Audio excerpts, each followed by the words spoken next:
그들 가운데 빛들로 나타내며 아멘. 오늘 본문을 가지고 구원을 이루라 라는 제목을 가지고 말씀 전하겠습니다. 빌립보서는 여러분 잘 아다시피 바울이 로마 감옥에 갔었을 때 어떤 옥중 선신 중에 서신입니다. 빌립보를 이렇게 개척을 하고 아름답게 세웠지만 이제 그들 가운데 다툼이 일어나게 되었고 그를 인하여서 여당과 야당 교회 안에서 그런 여당과 야당 여성도 중심으로 교회가 세워졌기 때문에 거기서 소위 말하는 각 부서의 회장들이 서로 이렇게 싸워서 교회가 갈라지는 그 위기 가운데 있었습니다. 바울이 그 소식을 감옥에서 들었을 때 얼마나 마음이 아팠겠습니까? 그래서 그는 1장부터 쫙 설명하면서 왜 우리가 그리스도 안에서 살아야 되고 또 우리가 또 이런 문제가 일어날 때 우리는 하나님의 자녀로서 어떻게 살아야 될 것인지 그가 구체적으로 설명을 하고 있습니다. 그리고 2장 1절에서 11절은 여러분 지난주까지 공부했지만 예수님의 낮아지심, 예수님이 이 땅에 왜 오셔야만 되는가? 하나님이시고 창조시고 구원자이신데 이 땅에 인간의 몸으로 오지도 않아도 되는데 불구하고 왜 이 땅에 성육신, 인간의 몸으로 신학적으로 비하지요? 낮아지심. 왜 낮아져야 했는가? 가장 존귀하고 가장 높으신 분이 왜 인간의 몸으로 오셔서 채찍에 맞음을 죄가 없으신데 십자가에 죽으셔야 됐고 고난을 받으셔야 됐고 또 인간의 몸으로 오셔서 수많은 고통을 당하셔야 했는가? 그것은 우리를 구원하시기 위해서 그렇게 할 수밖에 없었다는 거죠. 그러나 이것도 스스로 정말 자원하는 것도 있었지만 누구의 명령에 하나님의 말씀에 순종하여서 소명을 가지고 이 땅에 오셔서 그 일을 이루셨다는 거죠. 그래서 이런 다툼이 어려움이 있을 때 교회 안에서 항상 그리스도의 마음을 품고 예수님이 이 땅에서 어떻게 사셨는지 항상 묵상을 하고 그것을 우리가 교훈을 삼아서 우리가 항상 겸손한 마음으로 섬기는 마음으로 살아야 될 것을 말씀하고 있습니다. 그리고 그 낮아지심을 통해서 원래는 이것을 설명을 하려다가 굳이 안 해도 될 것 같아서 뛰어넘은데 그 예수님이 낮아지심으로 말미암아 이어서 6절, 7절, 8절 계속 읽어보면 하나님이 기뻐하시고 예수님을 가장 높은 곳으로 존귀하게 높이셨다는 거예요. 어느 정도 높이셨냐면 모든 만물이 예수님의 무릎에 발 아래에서 무릎을 꿇고 경배할 정도로 하나님께서 예수님을 그렇게 높이셨다는 거죠. 그러면서 우리가 이렇게 살아갈 때에 하나님은 반드시 우리를 높이실 것이고 우리의 삶 속에 항상 세상의 방식은 남들보다 더 높은 곳에 올라가려 하고 남을 밟아야지만이 우리가 승리한다고 생각할 수 있지만 사실 그리스도 안에 있는 자들은 그렇게 하는 것이 아니죠. 사실 예수님이 본이 되신 것처럼 낮아지고 겸손하게 섬길 때에 그 모습을 통해서 교회가 더 아름답게 세워지고 한 사람 한 사람이 말씀 위에 세워진다는 거죠. 그래서 여러분들이 항상 이 사실을 기억하고 여러분들이 정말 예수님이 그렇게 사신 것처럼 그렇게 삶을 살아가게 되면 누가 높이신다고요? 하나님 우리를 가장 존귀한 자리로 올리시는 거예요. 할렐루야. 이것이 성경에서 말할 뿐만 아니라 하나님께서 약속하신 말씀입니다. 그래서 교만한 자들은 하나님께서 부끄럽게 만들고 있어요. 그러니까 교만은 패망의 앞잡이라 했잖아요.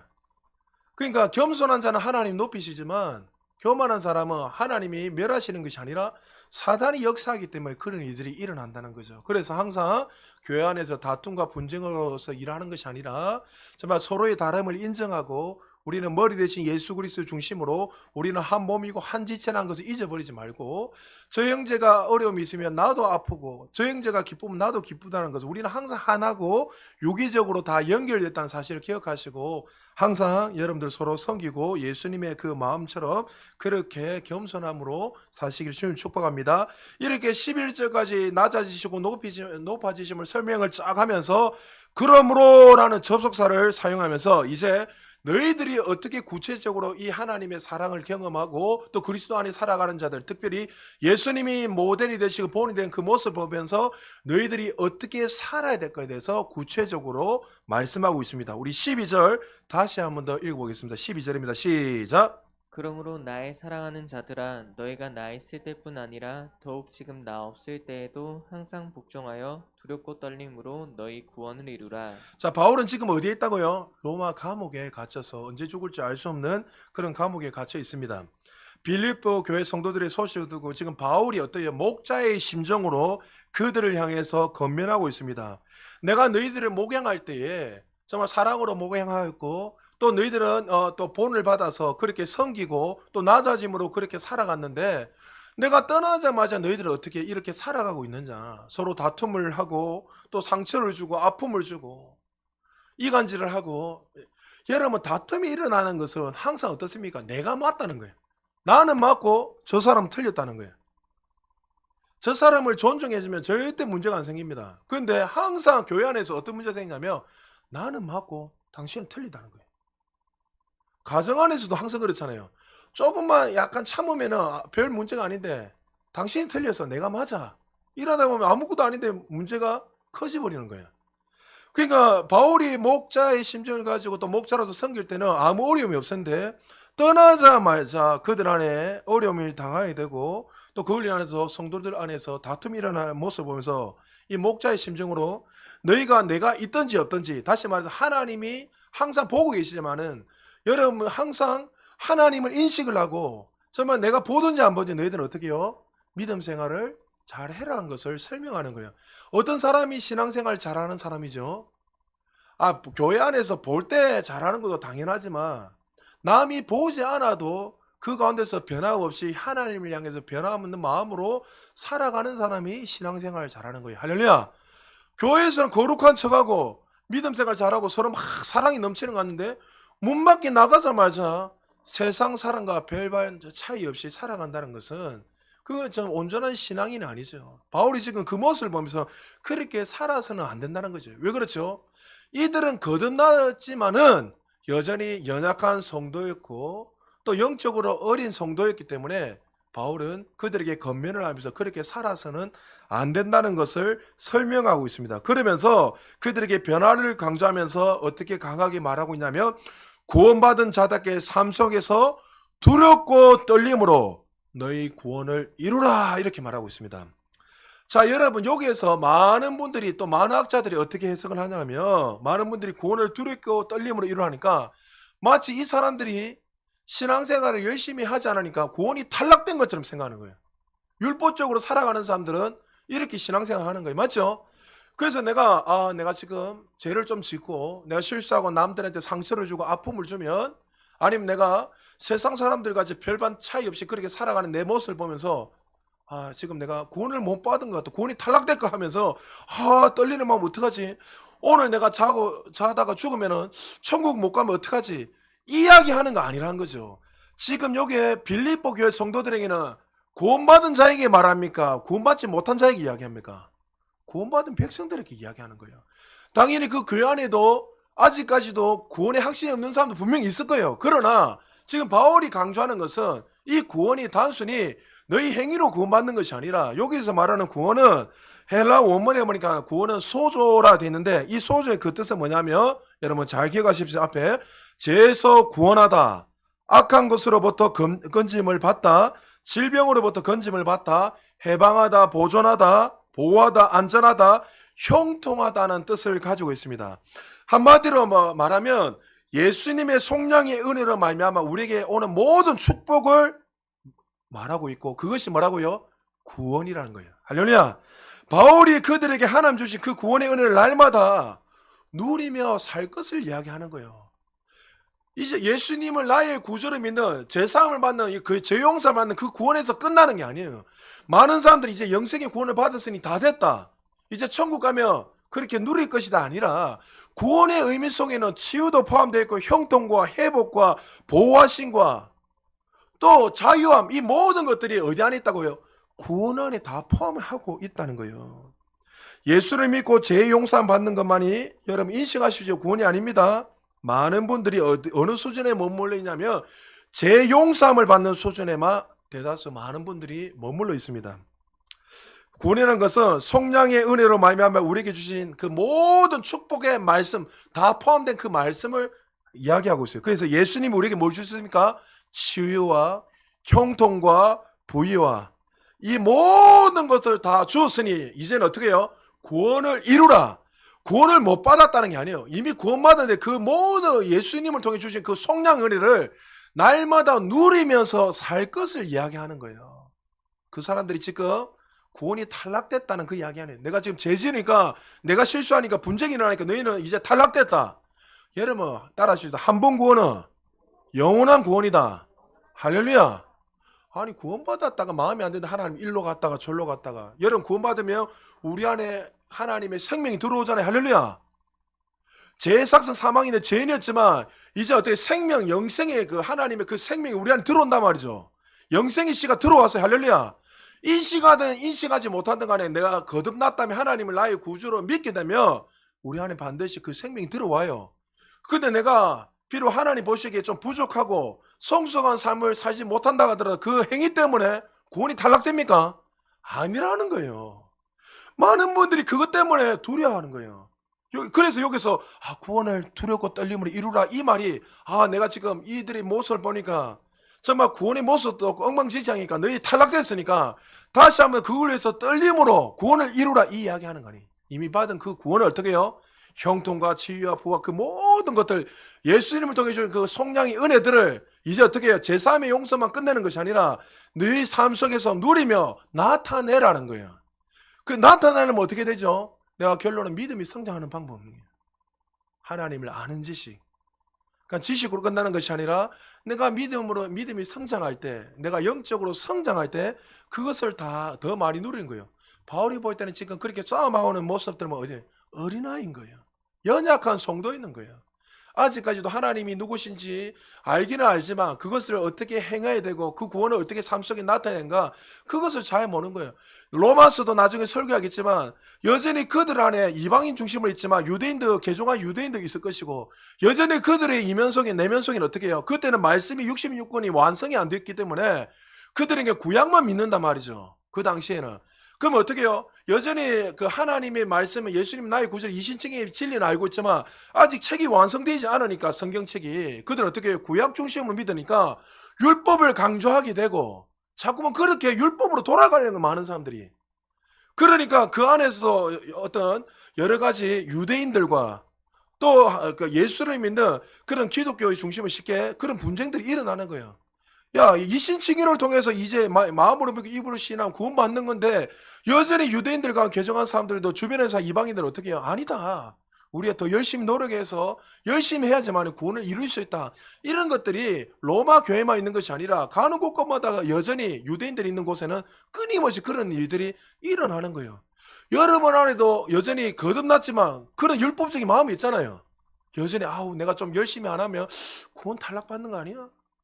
내가 지금 막 헌금 떼먹고 죄 짓는데, 내가 그러면 하나님 앞에 지금 죄 짓고 있는데, 그러면 내가 천국 못 가는 거 아니야? 이런 율법적인 생각이 들어요, 안 들어요? 있잖아요, 여전히요. 그렇게 하지 말라는 거예요. 그래서 바울은 구원이라는 이 단어를 보면은 완료형으로 되어 있지 않고 현재 진행형으로 오늘 본문에 보면 사용하고 있습니다. 우리가 제3을 받는 구원, 한 번 구원, 예수님은 나의 구주로 믿으면 우리는 완전히 새롭게 되어 피조물이 되어서 구원받은 하나님의 자녀가 되었습니다. 할렐루야. 그러나 이 구원은 한 번 이미 여러분 거듭날 때 일어났고, 여기서 말하는 구원은 그것뿐만이 아니라 어떻게 해요? 예수 그리스도를 통해 주 그 속량의 은혜, 형통과 치유와 또 자유함과 건진과 보호와 이 모든 것들은 어떻게 해요? 날마다 삶 속에서 어떻게 해요? 나타내라는 거예요. 할렐루야. 이 이야기를 하는 거예요. 그래서 여러분, believe와 faith가 다릅니다. believe는 영어로 뭐냐면 믿습니다. 믿는다는 거죠. faith는 믿음을 향해요. 근데 여러분들, 이 우리의 삶 속에 이 말씀의 실체가 능력이 나타나려면 하나님을 아는 지식, 믿습니다로는 절대로 역사가 안 일어납니다. 잘 들으십시오. 간단하게 쉽게 말하면 믿습니다. 하나님 아는 지식을 믿습니다 한다고 해서 역사가 일어난 게 아니라 어떻게 해요? 믿음 말 그대로 그 말씀을 믿고 행할 때 나타나는 거예요. 할렐루야. 그 우리 성도님들 어떻게 해요? 손을 얹어적 나으리라니까 손을 얹으면 난다는 이 지식은 다 있어요. 이거 믿습니다. 주님 나을 줄 믿습니다 하는데 이렇게 10년, 20년 해도 병이 절대 안 난다는 거예요. 어떻게 해요? 손을 얹어적 나으리라니까 이 지식의 말씀이 내 생각이 어떻게 해요? 그 말씀에 동의해서 손을 얹을 때 역사가 일어나는 거예요. 할렐루야. 그러니까 우리는 믿습니다 하는 자가 되어서는 안 되고 어떻게 해요? 행하는 자가 되어야 돼요. 할렐루야. 그래서 오늘도 어떻게 해요? 이 구원의 은혜를 기억하고 하나님 주신 이 모든 부유와 치유와 하나님이 보호하심과 그 함께 하신 그 모든 것을 믿는다면 하나님 앞에 어떻게 해요? 믿고 내가 행할 때에 그의 삶의 구원의 역사들이 일어난다는 거죠. 그래서 바울이 두렵고 떨림으로 구원을 이루는 말은 절대 여러분 오해하시면 안 됩니다. 하나님이 원하신 대로 살지 못해서 주일 성수를 못 지키니까 내가 제주교사가 마음대로 살아가니까 구원이 탈락된다. 행위 그것을 이야기하는 것이 아니라 이 본문이 이미 나에게 임한 그 구원의 은혜를 적극적으로 삶 속에서 어떻게 해요? 온전히 누리며 나타낼 것을 이야기하는 거예요. 그들에게 그 어마어마한 구원이 이루어짐에도 불구하고 그들 가운데 어떻게 해요? 눈에 보이는 그거에 다투고 싸우고 있는 거예요. 바울이 볼 때는 얼마나 답답하겠습니까? 너희 삶 속에 사랑하게 되고 너희 삶이 주시는 그 은혜들을 날마다 누리게 되며 흘려보내며 교회가 더 아름답게 세워질 것인데 그러니까 영적으로 어린 사람들은 이 사실을 모르기 때문에 어떻게 날마다 다툼을 가지고 싸움하고 분쟁이 일어난다는 거죠. 여러분 이 사실이 얼마나 많은 사람들에게 이 구원의 온전한 그 뜻을 모르고 이 축복을 모르고 그 재용사함의 그까지만 수준에 머물러서 살아가는 분들이 얼마나 많으십니까? 사실 여러분 가운데 우리 교회 오기 전에 이미 그렇게 살다가 오신 분들 태반이잖아요. 전부 다 그렇게 믿고 내가 재용사함 받았으니까 끝. 그리고 나서 힘들면 하나님 도와주세요. 도와주세요가 아닙니다. 이미 모든 걸 이미 다 주셨어요. 할렐루야. 도와주신 게 아니라 이미 다 주셨기 때문에 그것을 이제 취하고 나가는 거예요. 나는 이미 부유가 있기 때문에 나는 부족한 자가 없습니다. 어떻게 여러분에게 문자도 주중에 제가 한번 보냈잖아요. 입술로 고백하는 거예요. 고백하고 말씀이 굳건히 서서 그것을 고백하고 선포하고 고백할 때 굳건하게 서는 거예요. 그래서 그 말씀이 어떻게 해요? 나타날 때까지 흔들림 없이 말씀이 반석에 서서 전진하게 되면 말씀이 말한 대로 반드시 이루어진다는 거죠. 그래서 바울은 빌립보 교회 성도들을 향해서 하나님이 주시는 그 풍성한 은혜를 놓치지 말고 누리며 그 구원의 은혜를 노래를 하며 기쁨으로 살 것을 그 이야기하고 건면하고 있습니다. 기억하십시오. 치유와 부유도 구원 안에 다 포함되어 있습니다. 많은 분들이 치유와 또 구원뿐만이 아니라 또 부유도 포함되지 않고 그거에 대해서 이야기하지 않습니다. 구원 안에 포함되어 있다면 사람들은 뭐가 잘못됐다고 생각합니다. 그러나 학자들한테 제가 물어봤잖아요. 이 구원이 어떤 의미입니까? 하면 헬라 원문에 보면 제가 금방 말한 거죠. 그것이 다 포함되어 있대요. 그런데 왜 재용사만 이렇게 자꾸만 인식하고 있냐는 거죠. 그러니까 하나님이 얼마나 안타까워하십니까? 베드로전서 2장 24절입니다. 같이 읽겠습니다. 시작. 친히 나무에 달려 그 몸으로 우리 죄를 담당하셨으니 이는 우리로 죄에 대하여 죽고 의에 대하여 살게 하려 하심이야. 그가 채찍에 맞음으로 너희는 나음을 얻었나니. 할렐루야. 예수 그리스도 이미 2000년 전에 채찍에 맞음으로 우리는 이미 신성한 건강이 임해 있다는 거예요. 할렐루야. 인식하십시오. 아프면 아이고 아프다 죽겠다 이렇게 고백하지 마세요. 설령 의사가 당신은 6개월밖에 못 살 거야 3개월밖에 못 살기가 해도 그것을 받아들이지 마세요. 아니야. 나는 이미 2000년에 예수님이 채찍에 맞음으로 나는 그 그리스도 안에서 이미 구원을 이루고 그 모든 치유가 다 내 안에 이미 있기 때문에 나는 이미 건강해. 할렐루야. 이렇게 선포하며 나가는 거예요. 왜? 그것이 그리스도인들의 자세요. 페이스로 말 그대로 믿음으로 사는 삶이에요. 그런데 많은 사람들은 어떻게 해요? 현실 앞에서 어떻게 아니야. 나는 이제 더 이상 그렇게 살 수 없어. 불평을 말하고 원망을 말하고 그러니까 그렇게 계속 원망하고 불평하니까 어떻게 해요? 사단이 역사에서 그의 인생을 그렇게 이끌어가는 거예요. 성경에서는 그 마음을 가지 마라. 두 마음을 품지 마라. 계속 그 이야기를 하는데 불구하고 항상 불평하고 그래서 여러분들이 어떤 말을 할 때 항상 이 말을 뱉을 때 반드시 역사하기 때문에 한번 어떻게 해요? 머리에 필터를 거치고 나서 말하시기를 주님 축복합니다. 말하려고도 죽겠다 하면 안 돼요. 누가 크게 웃으시나 지금? 깜짝 놀랍니까? 아니 죽겠다가 아니라 아빠 괴롭다 하니까 괴로운 거예요. 본인이 괴롭다고 하나님의 뜻은 괴로움이 아니라 나 안에 안식을 누리고 평강을 누리기 원하는데 죽겠다. 여러분 자녀들을 보면 축복하고 남편 아내를 보면 축복하시길 주님 축복합니다. 할렐루야. 우리는 축복을 운반하는 자지 입술을 통해서 저주를 운반하는 자가 아니에요. 그러니까 여러분 가정에 축복을 하고 자녀를 축복하고 살리는 말, 세우는 말 너무나 중요하다는 거죠. 고린도서 8장 9절 같이 읽겠습니다. 시작. 우리 주 예수 그리스도의 은혜를 너희가 알거니와 부요하신 이로써 너희를 위하여 가난하게 되심은 그의 가난함으로 말미암아 너희를 부요하게 하려 하심이라. 할렐루야. 그 구원의 은혜 가운데 단순히 제사함에 그 끝나는 것이 아니라 구원 안에 우리의 치유와 또 부유와 이 모든 것이 이미 다 포함되어 있다는 거예요. 할렐루야. 이 사실을 네가 믿고 살아가느냐는 거죠.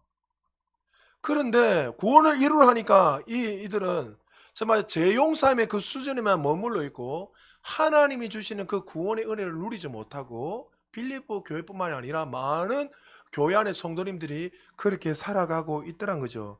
근데 바울은 이 소식을 너무나 기뻐해서 깨달으니까 충격을 받은 거예요. 그래서 가장 먼저 어떻게 해요? 이 소식을 가지고 로마서에 보면 어떻게 해요? 유대인에게 헬라인에게 가장 먼저 전했어요. 야 봐라.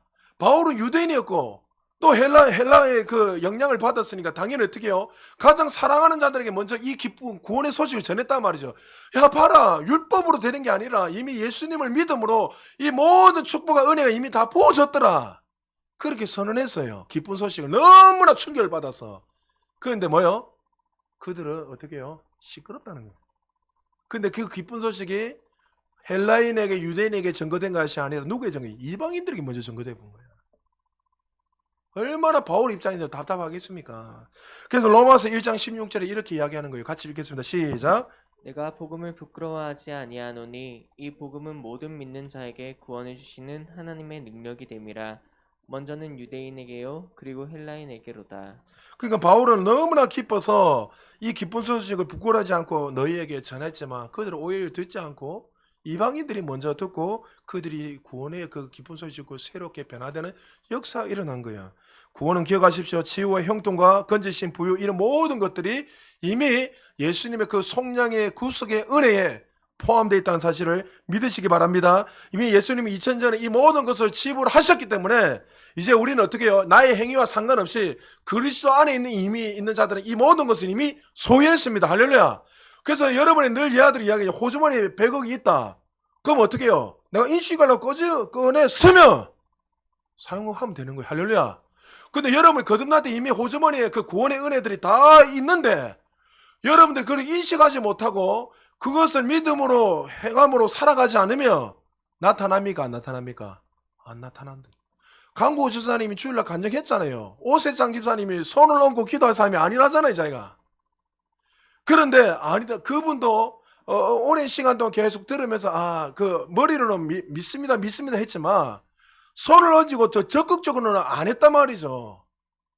그런데 이제 그 삶 속에 이렇게 살면 안 된다는 그 마음이 확신이 들게 되니까 이제 그렇게 하니까 내가 기도해 줄게요. 기도하니까 나아버리잖아요. 할렐루야.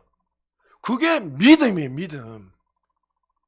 하나님이 주신 그 구원의 은혜를 내 행위로 하는 것이 아니라 내 열심으로 그 구원을 취하는 것이 아니라 이미 예수님을 통해 주신 그 구원의 은혜를 내가 믿음으로 취하해서 선포만 하면 우리의 삶 속에 나타난다는 거죠. 이것이 바울이 말하는 구원을 주시는 하나님의 능력입니다.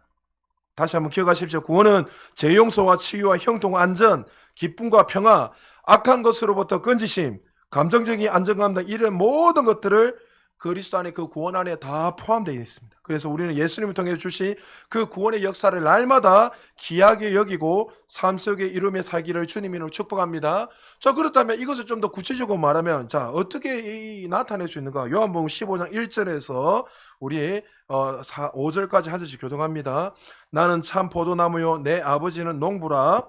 물은 내게 붙어 있어 열매를 맺지 아니하는 가지는 아버지께서 그것을 제거해 버리시고 물은 열매를 맺는 가지는 더 열매를 맺게 하려 하여 그것을 깨끗하게 하시느니라. 너희는 내가 일러준 말로 이미 깨끗하여졌으니 내 안에 거하라 나도 너희 안에 거하리라. 가지가 포도나무에 붙어 있지 아니하면 스스로 열매를 맺을 수 없음 같이 너희도 내 안에 있지 아니하면 그러하리라. 같이 읽겠습니다. 나는 포도나무요 너희는 가지라. 그가 내 안에 내가 그 안에 거하면 사람이 열매를 많이 맺나니 나를 떠나서는 너희가 아무것도 할 수 없습니다. 아멘. 여러분 이미 거듭났을 때 이미 우리는 이미 깨끗해졌다고 분명히 주님 말씀하시잖아요. 할렐루야. 생명나무 되시는 그 포도나무 그 비유자는 예수 그리스도에 붙어 있기 때문에 하나님은 농부라 했잖아요. 이미 그 생명나무 되시는 그 예수님께 붙어 있기 때문에 이제 중요한 거는 가져갈 열매 맺으려면 어디에 집중하면 돼요? 내가 애쓰는 게 아니에요, 여러분. 그러니까 붙어 있기 때문에 뿌리가 튼튼하기 때문에 뿌리를 통해서 열매는 자연스럽게 나타나는 거예요. 할렐루야. 자, 우리 잠언 12장 12절 우리 같이 한번 읽어볼까요? 시작.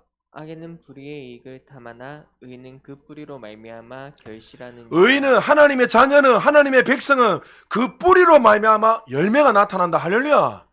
내 노력이 아니라는 거예요, 여러분. 이미 거듭났을 때 우리는 생명나무 되시는 예수님 앞에 그 생명의 구원의 모든 것이 다 포함되어 있잖아요. 우리 축복도 이미 주신 것들. 할렐루야. 그러면 어떻게 해요? 그분이 어떠한 분이 인식을 하고 그분이 나에게 어떠한 주신 걸 알고 그것을 믿고 어떻게 그것을 바라보고 인식을 하며 자연스럽게 나 안에 계시는 누구예요? 하나님이 농부 되시는 하나님이 좀 더 구체적으로 말하면 성령님께서 하나하나 여러분에게 가지를 치셔서 자연스럽게 열매 맺을 수 있도록 해주시는 거예요. 할렐루야. 그래서 가지는 어디에 집중요? 그러니까 붙어서 그 주님이 주시는 그 말씀대로 걸어가기만 하면 자연스럽게 열매가 나타나는 거예요. 할렐루야. 그래서 여러분이 애쓰려고 그거에 대해서 갈망하며 여러분 안에 성령님께서 어떻게 이야기합니까? 사랑하는 아들아 딸아 너 이런 부분 조금 바꾸면 어떻게 할까? 언어를 좀 바꿔봐. 또 어떨 때는 너 이 삶의 태도를 좀 바꿔봐. 이 마음을 주신단 말이죠. 성령님께서 갈망하며. 할렐루야. 그럼 어떻게 해요? 그 말에 우리가 그냥 순종한 믿음으로 걸어가며 그 안에 애쓰는 게 아니에요. 걸어가면 그것이 그 자연스럽게 변화가 일어나는 거예요. 그런데 우리 어떻게 해요? 치독실히 하나님 말씀 안 들으라고 몸부림치는 거예요. 왜요? 내 뜻대로 자꾸 가려는 거예요. 그렇지만 분명한 사실은 어떻게 해요? 하나님이 이미 거듭날 때 우리는 온전한 자가 되기 때문에 우리 삶에 그 온전한 삶으로 살도록 이미 하나님이 확증하신 거예요. 할렐루야. 더딜 뿐이고 늦어질 뿐이지 더 빨리 깨달으면 깨달을수록 우리 삶에 더 풍성한 삶이 자연스럽게 나타나는 거예요. 자, 에베소서 4장 12절 같이 한번 읽어보겠습니다. 시작. 이는 성도를 온전하게 하며 봉사의 일을 하게 하며 그리스도의 몸을 세우려 하심이니라. 그러니까 하나님이 우리를 어떻게 성도를 온전한 삶을 살게 하셔서 그것을 통해서 결론은 교회를 아름답게 세워가겠다 분명히 말씀한 거예요. 빌립보 교회 성도들이 불완전하고 여러분 구원은 이미 온전해졌잖아요. 할렐루야. 그 안에 있던 게 밖으로 지금 표출이 안 될 뿐이지 우리 이미 온전한 자가 되었어요. 할렐루야. 그러나 그렇게 부족하고 연약해도 결론은 그것을 통해서 우리를 세워가고 그리스도의 몸을 온전히 세우기 위해서 하나님께서 하시겠다는 거예요. 자, 성경에 정확히 우리가 온전하게 되었다고 어떻게 말하는지 마태복음 5장 48절에 이렇게 말합니다. 같이 한번 읽어보겠습니다. 시작. 그러므로 하늘에 계신 너희 아버지의 온전하심과 같이 너희도 온전하라. 할렐루야. 우리가 온전해졌어요. 하나님이 할 수 없는 것을 우리에게 요구하지 않으세요. 너희 하나님이 온전한 것처럼 너도 온전한 될 것이다. 이미 거듭날 때 이미 온전해졌지만 우리가 아직 그것을 인식을 잘 못할 뿐이지 말씀을 통해서 그것이 아직도 믿어지지 않고 인식을 잘 못할 뿐이 이미 거듭날 때 여러분 안에는 하늘의 DNA 하나님의 그 생명이 우리 안에 이미 있단 말이죠. 할렐루야. 그래서 우리는 어떻게 해요? 이제 점점 그 말씀을 통해서 그 뿌리를 인식을 하고 그 공급을 계속 인식을 하고 내가 걸어가기만 하면 성품이 변화가 되고 태도가 바뀌기도 하나하나 바뀌면서 어떻게 해요? 이제 안에 거는 이미 온전해지지만 이제 안으로부터 밖으로 변화가 일어나는 거예요. 밖으로 변화시키는 거는 누가 하는 거예요? 하나님이 하는 게 아니에요. 잘 들으십시오. 내가 말씀에 순종하고 행할 때 나타나는 거예요. 할렐루야. 그러니까 말씀을 들을 때 저 말씀이 진리라 믿으면 어떻게 해요? 그 즉시 여러분이 손을 얹으면 그 사람의 변화가 일어나는 거예요. 할렐루야. 할렐루야. 여러분 그것이 여러분들을 이미 온전케 되었기 때문에 내가 그것을 인식하고 내가 할 때에 온전한 자로서 그 구원을 주신 그 은혜들이 우리의 삶에 끊임없이 나타나는. 그러니까 이 땅에 어떻게 해요? 이제 거듭날 때 온전해졌지만 결론은 내가 어떻게 해요? 믿음을 성장시키고 훈련되어서 이것을 통해서 열매 맺는 가지까지 우리는 발전해 나가야 되는 거예요. 이 사실은 누가요? 내가 하는 거예요. 말씀에 동의를 하고. 그럴 때 어떻게 해요? 잘 들으시면 내가 갈망할 때 하나님 내가 이미 온전해졌지만 내가 그런 온전한 삶 그렇게 내가 날마다 구원의 은혜들 날마다 누리며 나타내며 살기를 원하는 이 갈망하는 자들에게 어떻게 해요? 성령께서 어떻게 해요? 이미 계신 그 성령님이 그것을 할 수 있도록 은혜를 부어주는 거예요. 더. 그래서 성령님이 도우시는 분으로 우리 안에 계시는 거예요. 그러니까 여러분이 창조주 하나님 우리 안에 이미 계시는데 그분을 존중하세요. 할렐루야. 이 표현이 좀 이상하지만 좀 하나님을 죄송하지만 그분을 사용하세요. 할렐루야. 사용한다는 표현이 좀 이상하지만 여러분의 도우실 분으로 와 계시는데 왜 그분을 존중하고 그분을 인정하지 않고 그분이 마음껏 하실 수 있도록 주님 도와주세요. 주님 내가 이것을 이길 수 있도록 이미 내 안에 역사하시는 그 하나님 함께 해주세요. 이미 가시니까 이 일들을 돌파할 수 있도록 은혜해 주세요 하며 나중에 말씀하겠지만 그 성령께서 더 충만함으로 역사하셔서 이미 온전한 자들이 안에 거는 이미 온전했지만 밖으로 그 삶들이 나타날 수 있도록 하나님 은혜를 다하여 주신다는 거예요. 자, 다시 한 번 더 13절, 14절 이어서 그렇게 분명하게 설명합니다. 같이 한번 읽어볼까요? 시작! 너희 안에서 행하시는 이는 하나님이시니 자기의 기쁘신 뜻을 위하여 너에게 소원을 두고 행하게 하시나니 모든 일을 원망과 시비가 없이 하라. 아멘. 이미 거듭남으로 우리 안에 구원의 축복이 있는데 이것을 밖으로 날마다 나타내며 살아야 하는데 우리 안에 누가요? 그분이 역사하셔서 일하고 있다는 거예요. 할렐루야. 그러니까 걱정할 필요가 없다는 거예요. 13절을 학대 번역본에 보면 이렇게 말합니다. 너희 힘으로가 아니라 너희 안에서 일하사 하나님이 기뻐하시고 하나님이 즐거워하시고 하나님이 원하시는 것을 하시기 위해서 하나님의 능력과 열망으로 힘주시는 분은 누구라고요? 하나님이시다. 할렐루야. 그러니까 하나님은 여러분보다 더 이 일을 하기를 원하세요. 할렐루야. 그러니까 여러분들이 인식을 하든 못하든 간에 이미 거듭났기 때문에 그 여러분 하나님 예수님을 통해 주시는 그 구원의 은혜, 그 속량의 그 은혜는 이미 우리에게 이미 다 예비되어 있고 이미 세팅이 다 되어 있어요. 근데 어떻게 해요? 누구보다 하나님이 그 일을 하기를 원하신단 말이죠. 그럼 우리는 어떻게 돼요? 그러니까 포도나무 대신에 그 예수님을 인식하면 되는, 아, 내 안에 그 생명이 있구나. 아, 내가 그렇게 살기로 결단합니다. 그리고 갈망할 때 내 안에 계신 성령님께서 어떻게 해요? 성령이 내 안에 임하시면 가르치고 생각나게 하시고 진리를 인도하시고 장래의 모든 것을 알게 하시면서 마침내 어떻게 해요? 우리를 영광에서 더 큰 영광으로 날마다 그 구원의 은혜를 나타내도록 하신다는 거예요. 할렐루야. 그것이 여러분 열매가 나타나는 거예요. 필리포 교회 성도님들은 이런 은혜들을 주지만 그 다툼과 그 눈에 보이는 육신의 그 다툼과 그 이간질에 사로잡혀서 살아가는 그 모습을 보면서 바울이 너무나 안타까워하고 있다는 거죠. 그래서 여러분은 항상 여기 보니까 원망과 시비로 하지 마라 돼 있어요. 이 일을 할 때. 이 말은 뭐예요? 말 그대로 남 탓하지 말라는 거예요. 교회를 섬기고 내가 원하는 대로 되지 않으면 저 사람 때문에 환경 탓이네, 누구 탓이네. 그게 아니라 어떻게요? 이미 너희 안에 다 이미 세팅을 다 해놓고 그렇게 하지 말고 시비를 가리고 시시비비를 가리지 말고 이미 하나님 기뻐하신 대로 원망과 시비는 누가 주는 역사죠? 사단이 주는 역사잖아요. 그러니까 그렇게 사단이 역사도록 하지 말고 성령의 9가지 열매 사랑과 희락과 화평과 오래 참고 자비와 양성 온유와 절제로 정말 그 우리의 삶에 섬기는 마음으로 항상 그렇게 살아갈 때 우리 안에 그 구원의 생명 역사들이 날마다 나타난다는 거죠. 그러면서 마지막으로 그들에게 15절에서 이렇게 결론을 지으면서 설명하고 있습니다. 우리 15절 같이 읽겠습니다. 시작. 이는 너희가 흠이 없고 순전하여 어그러지고 거스르는 세대 가운데서 하나님의 흠없는 자녀로 세상에서 그들 가운데 빛들로 나타내며. 자, 왜 이렇게 구원의 은혜를 누리며 살아가야 될 이유가 뭐예요? 우리의 모습을 통해서 어떻게 해요? 세상이 믿지 않는 그들 가운데 들어가 빛으로 그리스도를 나타내기 위해서 그 구원의 은혜를 나타내야 되는 거예요. 할렐루야. 그러니까 우리 믿는 사람들은 믿지 않는 사람보다 더 잘 돼야 돼요. 할렐루야. 할렐루야. 그게 하나님의 뜻이잖아요. 여러분 생각해 보세요. 창조주 하나님 나의 아버지인데 거부가 안 되고 내가 정말 날마다 병원에 가서 제가 이런 이야기입니다. 좀 이런 말하면 그분이 또 들으려나 모르겠는데 일단 뭐 저하고 친하니까 이야기할게요. 저하고 친한 절친의 목사님이 있어요. 그 목사님은 아도 날마다 아프고 자기도 매일마다 아프고 매일 아픈 거예요. 앉아가. 그래서 제가 한번 불러놓고 사람이 인간인지는 아플 수 있죠. 저도 살이 찌니까 허리가 아파요. 대신 누가 좀 기대 좀 해주세요. 그러니까 살을 빼야 되는 건 알아요, 제가.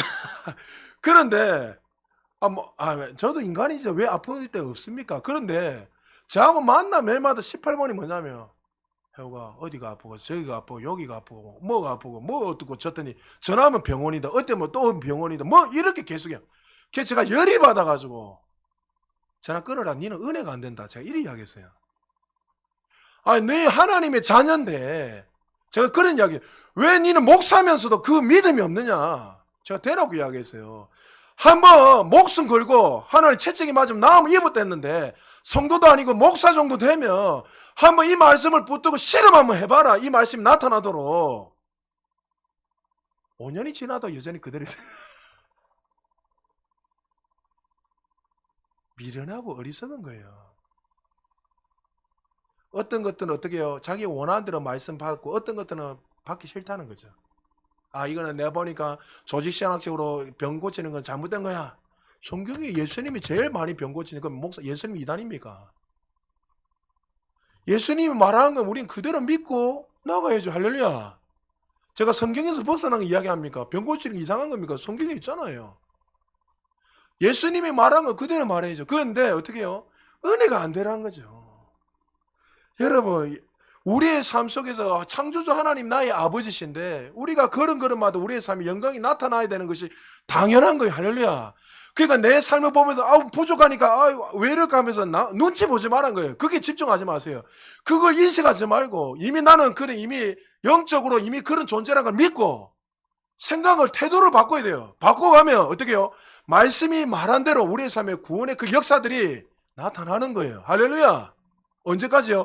우리의 삶 속에 말씀은 선지는 다 없어져도 하나님의 말씀은 영원하기 때문에 하나님이 그러하시면 그러하기 때문에 할렐루야. 언제까지요? 그것이 나타날 때까지 여러분이 그렇게 사셔야 돼요. 그러면 어떻게 해요? 하나님의 말씀은 반드시 나타나는 거예요. 그러니까 여러분들이 그런 믿음의 테스트를 좀 하세요. 안 된다 안 된다. 온라인에는 태도를 좀 바꾸세요. 안 돼, 아프니까 죽겠다. 이게 아니라, 여러분 얼마만에 많이 경험했잖아요. 안집사님 경험 많이 했죠? 온라인에 아프지 않게 좀 축복합니다. 할렐루야. 완전 돌파하세요. 아닙니다. 그거 가지고 또, 아프니까 부끄러워가지고 이렇게 또, 이렇게 자세로 가지 마시고, 여러분. 그거는 별로 좋은 태도가 아니에요. 내가 아프니까 목사님 또 뭐라 할까? 아니에요, 여러분. 그런 태도로 가지 말고, 여러분, 말씀이 그러하기 때문에 그거와 상관없는 거예요. 사람들이 뭐라, 아무 상관없어요. 저도 기도했는데 병이 안 나면 제가 움츠러들던가요? 아무 상관없어요. 왜요? 하나님 말씀대로 나는 했기 때문에 그건 반드시 역사를 믿어요. 그건 나와 상관이 없는 거예요. 할렐루야. 왜 아멘이 안 나와요? 할렐루야. 그러므로 말씀 마무리합니다. 여러분, 우리 안에 이미 모든 것을 이루신 하나님이 우리 안에 거하세요. 그분의 기쁘신 뜻에 따라서 계속 우리 가운데 그 구원의 은혜가 날마다 나타나도록 성령 하나님이 돕고 계십니다. 그러므로 원망과 시비 가운데 하지 말고 또 여러분의 삶 속에서 정말 하나님의 의가 드러남으로 말미암아 세상이 믿지 않는 많은 자들에게 그리스도의 향기를 나타내야 돼요. 그래서 우리는 잘 될 수밖에 없고 우리는 세상 사람들을 볼 때 그래서 우리 교회 처음 오는 분들은요. 저한테 꼭 동일하게 뭐라고 이야기하시는지 잘 들으세요.